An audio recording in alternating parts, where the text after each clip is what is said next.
Once upon a time, in a lively village filled with music and laughter, there lived a breathtakingly beautiful girl named Ego. She was the youngest daughter of Mazi Chiki, a man with two wives. Sadly, Ego's mother, his second wife, passed away while giving birth to her, leaving Ego in the care of her stepmother, Vero, and her three stepsisters, Chuma, Neka, and Dako. Unlike Ego, her sisters were neither kind nor fair. Fueled by jealousy over her beauty and intelligence, they treated her terribly.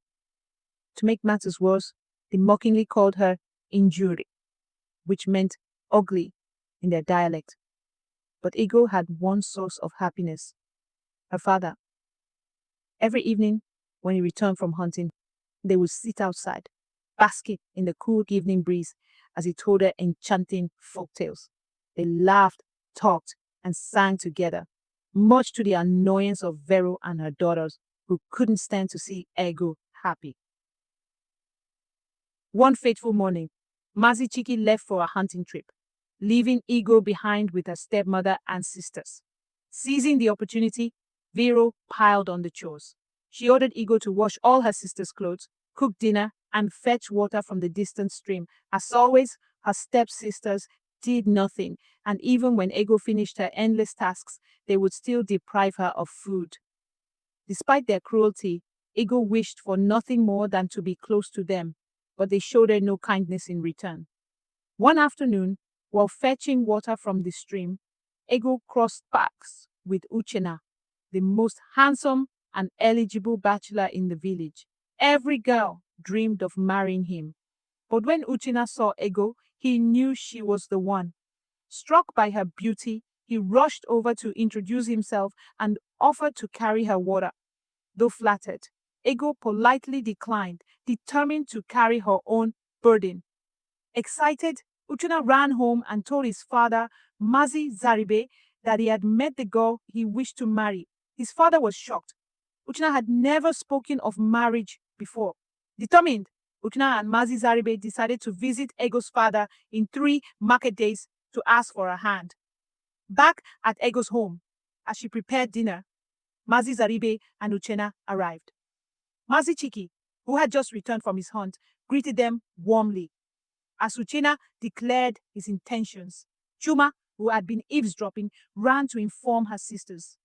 Rage filled their hearts. How could Ego win Uchenna's love when they had tried for so long?